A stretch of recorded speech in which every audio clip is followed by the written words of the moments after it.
بسم اللہ الرحمن الرحیم۔ میرے محترم سامعین حضرات، حج کو فاسد کرنے اور ممنوع امور یہ کون سے ہیں؟ تو حج میں جو چیزیں ممنوع ہے وہ دو طرح کی ہے۔ ایک وہ جو حج کرنے والے کی ذات سے متعلق ہے، اور دوسری وہ جو کسی اور سے متعلق ہے۔ تو پہلی قسم کے ممنوعات جو بندے کی ذات سے متعلق ہے وہ 6 ہیں۔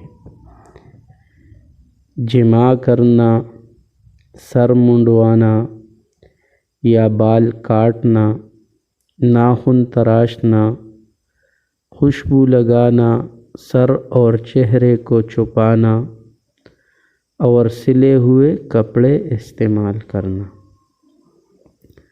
اور دوسری قسم کی ممنوع چیزیں یہ ہے، احرام یا حرم میں شکار کرنا یا شکار کی طرف اشارہ کرنا، تعرض کرنا، حرم کے درخت کاٹنا اور کسی اور کا سر منڈوانا۔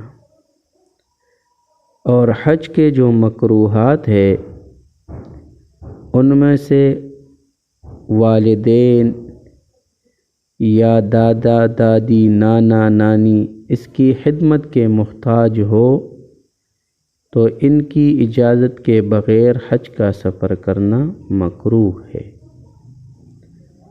مکروہ شخص کا کرسخواہوں یا کفیل یعنی ذمہ دار شخص کی اجازت کے بغیر حج پر جانا بھی مکروہ ہے۔